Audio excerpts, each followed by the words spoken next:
Assalamualaikum warahmatullahi wabarakatuh. Halo anak-anak, bertemu lagi bersama dengan Ibu Putri. Bagaimana kabar anak-anak pada hari ini? Semoga kita selalu dalam keadaan sehat, sehingga kita lebih semangat untuk melakukan aktivitas pada hari ini, dan tentunya lebih semangat untuk mengikuti pelajaran Ibu pada hari ini. Di video pembelajaran kali ini, Ibu akan menyampaikan materi pembelajaran untuk kelas 5, tema 8, subtema 3, pembelajaran 3. Namun sebelum kita memulai pelajaran kita pada hari ini, mari kita berdoa menurut agama dan kepercayaan kita masing-masing. Berdoa dimulai.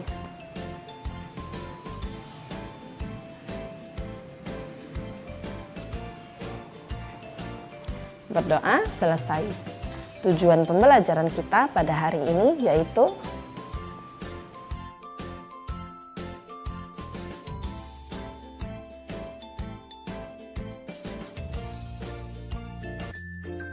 pengaruh kegiatan ekonomi terhadap kesejahteraan masyarakat. Dalam kehidupan sehari-hari, kita tidak lepas dari kegiatan ekonomi. Apa sajakah kegiatan ekonomi yang dilakukan sehari-hari? Kegiatan ekonomi meliputi kegiatan produksi, distribusi, dan konsumsi. Ketiga kegiatan ekonomi ini saling berkaitan satu sama lain. Satu kegiatan ekonomi terhambat akan mengganggu kegiatan ekonomi lainnya. 1. Produksi. Apakah produksi? Amatilah kegiatan ekonomi seorang petani. Petani menanam padi di sawah, lalu memberi pupuk dan menyiangi rumput yang tumbuh di sela-sela tanaman padi. Setelah bulir-bulir padi mulai bernas, petani mengusir burung-burung yang berusaha makan bulir-bulir padi itu. Saat padi menguning, itulah saatnya petani memanen. Hasil panen lalu dijual. Dari ilustrasi tersebut, si petani telah melakukan kegiatan produksi. Jadi produksi adalah kegiatan yang dikerjakan untuk menambah nilai guna suatu benda atau menciptakan benda baru sehingga lebih bermanfaat dalam memenuhi kebutuhan. Orang yang melakukan kegiatan produksi disebut produsen. Berikan contoh kegiatan produksi yang terdapat di sekitar tempat tinggalmu. Kegiatan produksi berpengaruh terhadap kesejahteraan pemilik sumber daya ekonomi dan produsen. Sumber daya ekonomi adalah barang atau jasa yang dapat memberikan manfaat atau keuntungan. Sumber daya ekonomi dapat berasal dari sumber daya alam atau sumber daya manusia. Sumber daya ekonomi dapat diolah menjadi modal dasar pembangunan. Bagi pemilik sumber daya ekonomi, adanya proses produksi memungkinkannya memperoleh balas jasa. Balas jasa ini berupa sewa, bunga modal, atau gaji. Dengan balas jasa ini, pemilik sumber daya ekonomi dapat memenuhi kebutuhan hidup.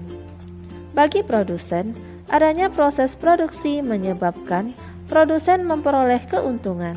Selanjutnya, keuntungan tersebut digunakan untuk menjaga kelangsungan usaha dan memenuhi kebutuhan hidup. Ini dilakukan dalam upaya mencapai kemakmuran hidup. 2. Distribusi. Setiap hari kamu makan dan mengenakan pakaian. Bahan makanan tersebut dihasilkan di suatu tempat tertentu. Pakaian juga diproduksi di tempat tertentu lainnya. Untuk mendatangkan bahan makanan dan pakaian, diperlukan kegiatan penyaluran. Kegiatan inilah yang disebut distribusi. Jadi, distribusi adalah kegiatan menyalurkan hasil produksi dari produsen ke konsumen. Orang yang melakukan kegiatan ini disebut distributor. Kelancaran distribusi barang membutuhkan sarana transportasi dan jalan yang memadai. Tujuannya agar hasil produksi dapat segera sampai kepada konsumen dengan cepat dan tepat sehingga kebutuhan konsumen segera terpenuhi. 3. Konsumsi. Perhatikan aktivitas teman sekolah ketika waktu istirahat. Ada yang jajan di kantin, ada pula yang makan bekal dari rumah. Jajan di kantin dan makan bekal termasuk kegiatan konsumsi. Konsumsi adalah kegiatan manusia mengurangi atau menghabiskan nilai guna suatu barang atau jasa untuk memenuhi kebutuhan.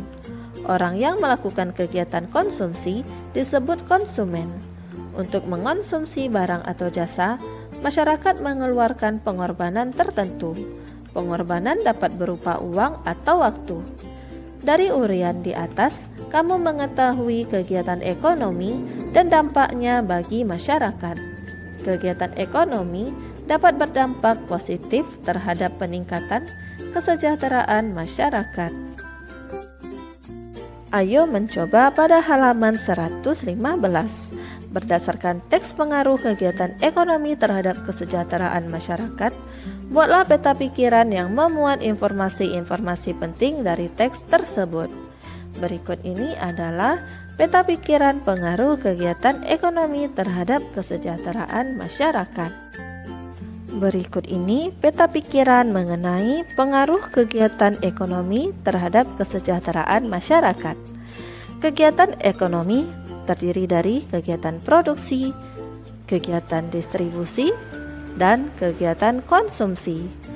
Ketiga kegiatan ini akan berdampak positif terhadap peningkatan kesejahteraan masyarakat. Ayo mengamati pada halaman 116. Amatilah berbagai kegiatan produksi dan distribusi di lingkungan sekitarmu. Identifikasikanlah orang-orang yang diuntungkan dari setiap usaha tersebut. Tulislah hasil pengamatanmu dalam tabel berikut ini. Kegiatan yang pertama yaitu pabrik kerupuk. Jenisnya produksi. Orang yang diuntungkan masyarakat yang suka makan kerupuk. Keuntungan yang diperoleh makan lebih lahap. Yang kedua, kegiatan menjual pasir. Jenisnya distribusi. Orang yang diuntungkan masyarakat yang sedang membangun rumah. Keuntungan yang diperoleh pembangunan rumah lancar. 3. Kegiatan makan jajanan. Jenis konsumsi. Orang yang diuntungkan siswa yang membeli jajanan. Keuntungan yang diperoleh perut menjadi kenyang.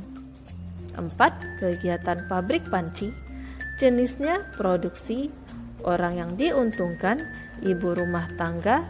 Keuntungan yang diperoleh memasak air dapat lebih cepat, lebih banyak air. Dan 5. Kegiatan menjual alat tulis. Jenisnya distribusi. Orang yang diuntungkan siswa dan siswi di sekolah. Keuntungan yang diperoleh kebutuhan alat tulis dapat terpenuhi. Selanjutnya, ayo berdiskusi pada halaman 116. Keragaman jenis usaha ekonomi menimbulkan keragaman sosial dalam masyarakat. Apa keuntungan dari kondisi ini? Diskusikan bersama teman-teman kelompokmu. Tulislah hasilnya dalam tabel berikut ini. Keragaman sosial akibat berbagai jenis usaha menimbulkan keuntungan yaitu 1. Dapat meningkatkan tingkat kesejahteraan warga. 2. Dapat untuk memenuhi kebutuhan warga yang bermacam-macam. 3. Dapat meningkatkan kebersamaan dengan saling mengenal satu dengan lain. 4. Dapat meningkatkan sikap saling menghargai antar sesama warga. Dan 5. Dapat meningkatkan rasa persatuan dan kesatuan warga. Demikianlah materi yang dapat Ibu sampaikan pada hari ini. Semoga apa yang telah Ibu sampaikan pada hari ini dapat bermanfaat untuk dirimu dan menambah ilmu pengetahuanmu. Jika dalam penyampaian materi ada tutur kata Ibu yang kurang berkenan, Ibu mohon maaf. Akhir kata, wassalamualaikum warahmatullahi wabarakatuh.